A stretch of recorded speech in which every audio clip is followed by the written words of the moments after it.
We're going to let everybody see you, Mike. Take care. Have a good one. Oh, we're joined up by Sam Seamans at Mike number 2. Hey, short notice. Yeah, really Everybody short kept saying, notice. who you got on the show tomorrow? I don't know. Get out there. I don't have anybody. I need to call Sam. Well, everybody just needs to know that Mike has left the building. So, Mike has left the building. Yeah, don't email any questions about your maintenance issues because I have no idea what.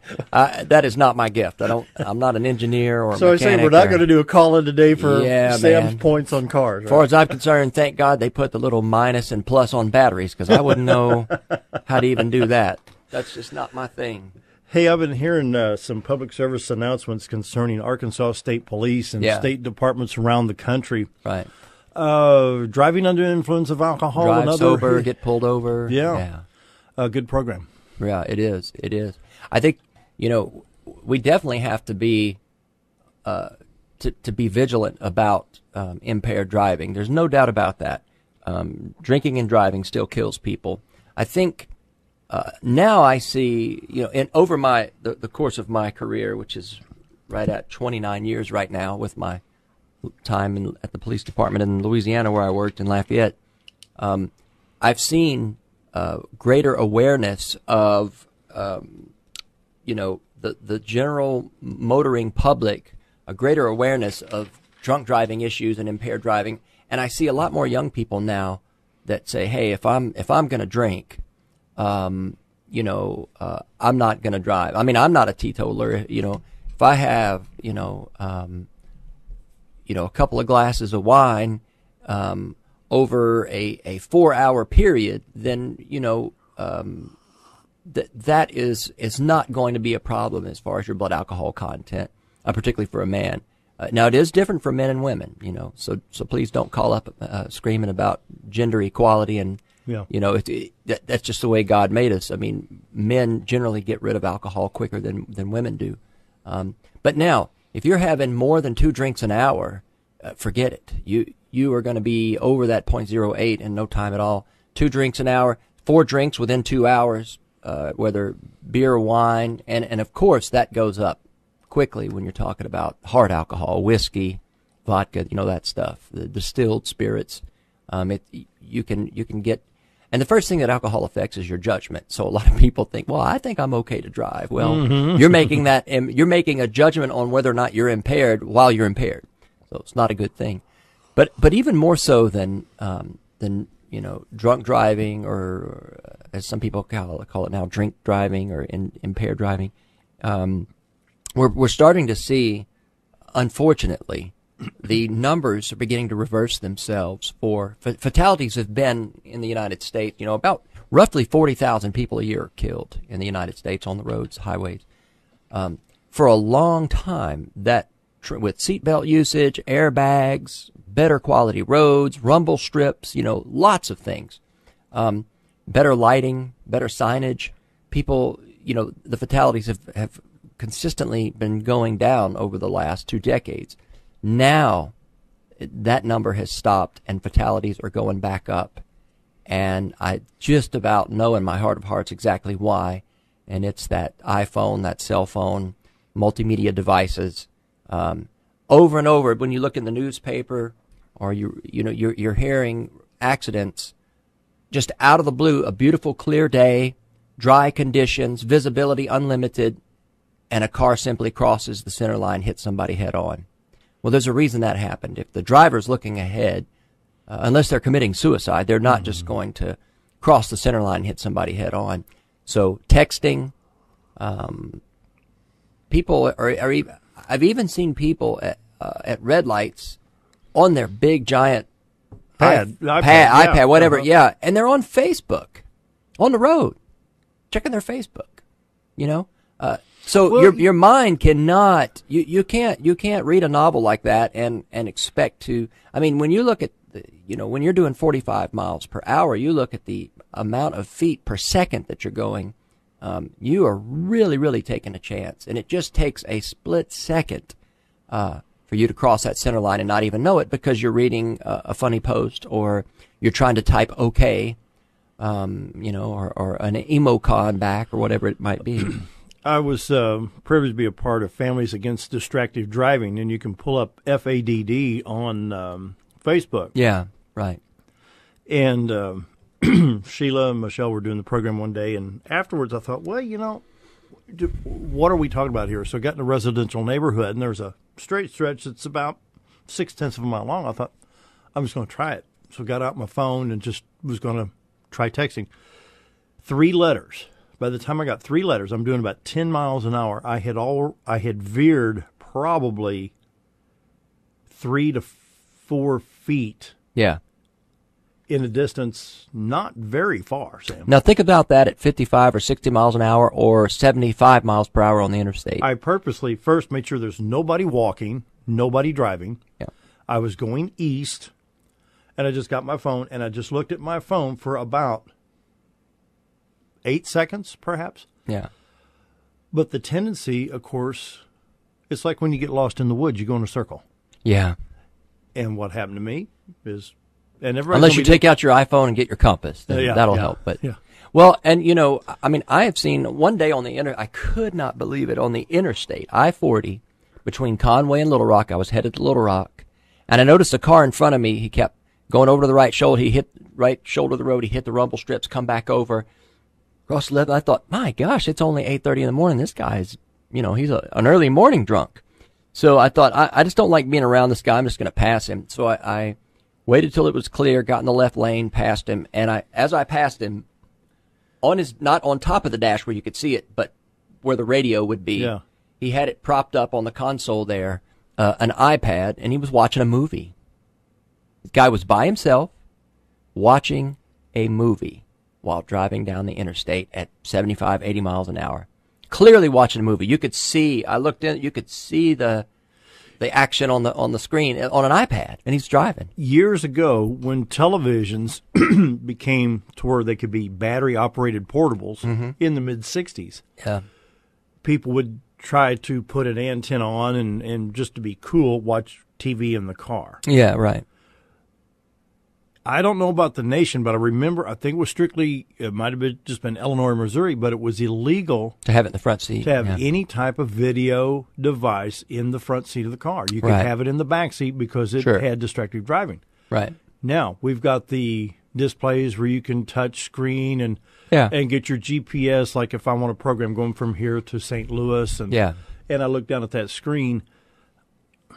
That can be distractive. Well, and look at what's happened, the trend. I remember when cell phones first came out, they were bag phones. They looked like something out of a Vietnam War movie, like you were calling in your position or something. You had to have this big bag and a big cord and all that.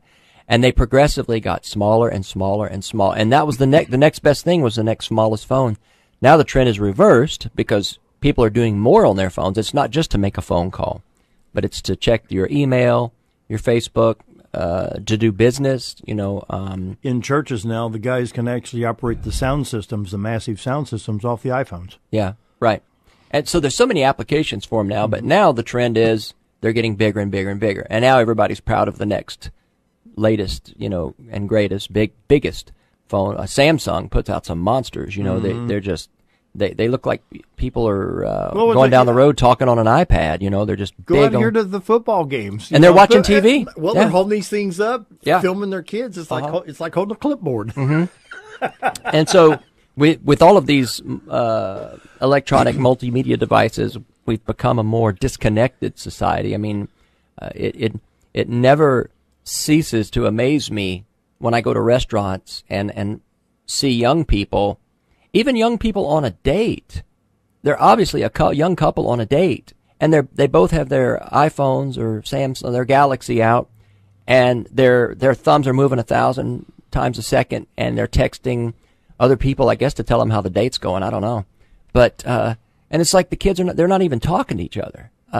Or you see a family dinner, and it's usually us middle-aged to older folks that are having a conversation over the dinner table, and all of the young people at the table have checked out. They are not present. Yeah. They're looking down in their lap because they've got a cell phone, and that's all that. Yeah. And parents are giving children now these iPhones. I mean, I see 7 and 8-year-olds, 9, 10, 11-year-olds with iPhones, and I just don't understand what that's about. Does your 10-year-old really need an iPhone? I mean, really?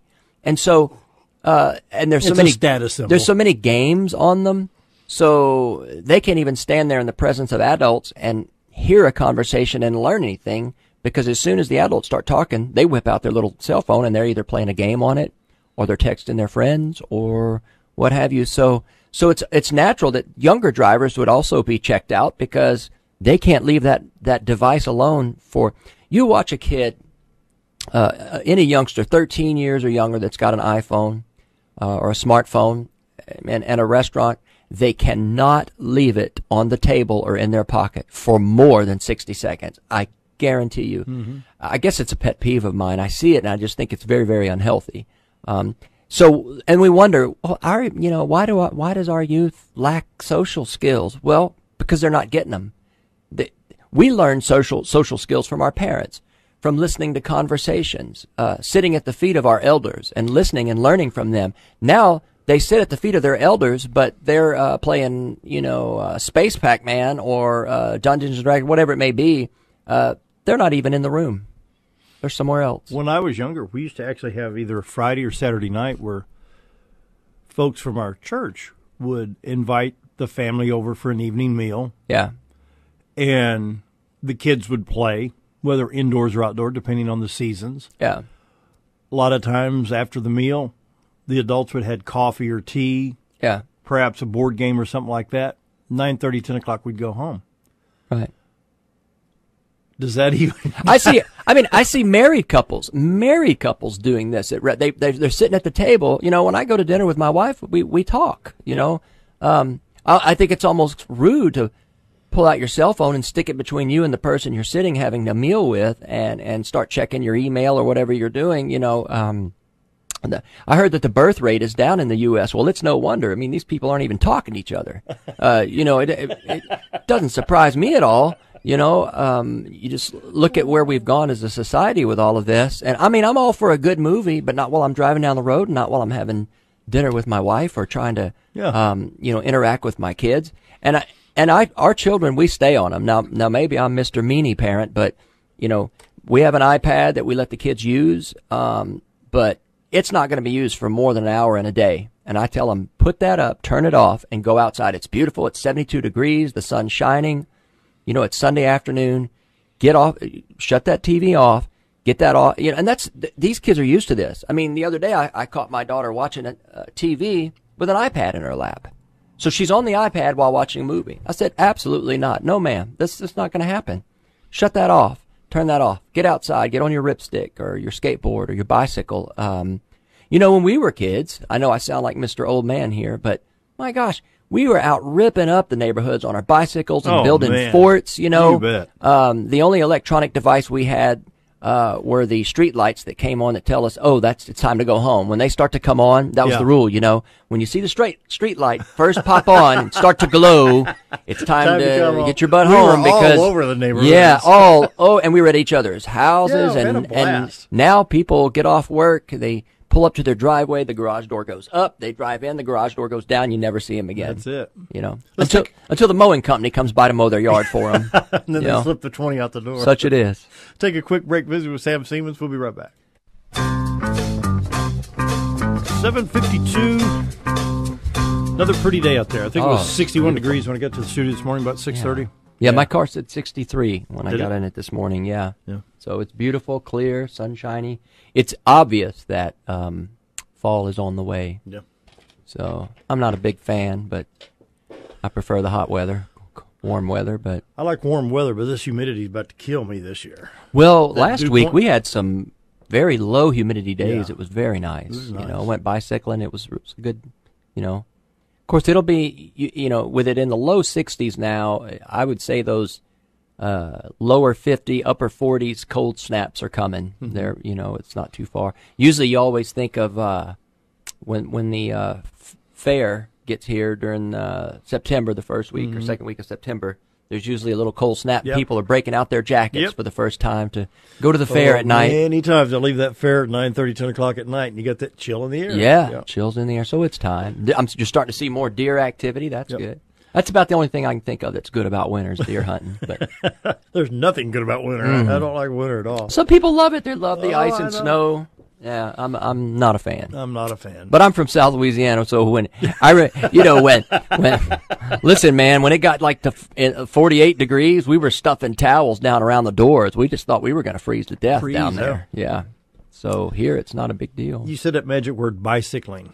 Yeah. Refresh your course. Mm-hmm. A bicycle on the roadway has the same right of way. That's right. As any motor Absolutely. vehicle. Not only that, but you have to. State law says that you have to give a bicyclist or a pedestrian 3 feet of clearance. So when I'm bicycling now, some drivers just hate bicyclists because they have to slow down for them. Because if there's oncoming traffic, it's against the law to come within 3 feet of the bicyclist just to squeeze between the bicyclist and the cyclist and an oncoming vehicle. So some people get perturbed, and it takes all of 2 or 3 seconds to pass one safely. I've never understood that, and then some of them just do it on purpose. They'll buzz you at, give you 1 foot of clearance. But it is against the law. The good thing about it, though, nowadays, a lot more cyclists they've gotten cheaper and cheaper for, you can get a GoPro now under $200. And, some of these motorists that are throwing things at cyclists or cussing, screaming at them, it's against the law to harass a cyclist, or to pass them within 3 feet. They're getting them on video, and their police departments are prosecuting for the video because the video is sharp enough for license plates. And real quick, we're down to 1 minute, but I want to talk about school bus safety. Yeah. If you are on an undivided highway, 2-lane, 3-lane, 4-lane, 5-lane, stop. You must all stop. Directions. Right, absolutely. Highway 62 that goes right through the center of our city. Great example. It's not a divided highway. A turn lane is not a division. It's a 5-lane highway. And so if you're on 62, like around Burger King. Mm-hmm. I've always used Kent Chevrolet. Kent Chevrolet. If the bus is stopped coming down the hill in front of Kent and you're going up the hill. You better stop before you get to the restaurant across the street. What's it called? Yeah, I can't remember. Oh, yeah. All right, Western Sizzling, I think. No. Well, yeah, there's a Western Sizzling down there. But, the point is, if it's undivided, now on the bypass, that's different. That's a divided highway. There's a grass median. Yeah. You can continue on safely. But, yeah, if it's undivided, I don't care if it's 1 lane, 6 lanes, you have to stop.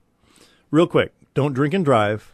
Right. Don't text and drive. Right. Give bicyclists plenty of room. Yeah. And stop for school buses. And watch for the little kids, because when they get off that school bus, they're excited. They want to get home and get a snack, and they're not looking out for you, so we need to look out for them. Hey, thanks for coming in on short notice. You bet, man. That wraps it up. We'll be back tomorrow. Have a great day, everybody.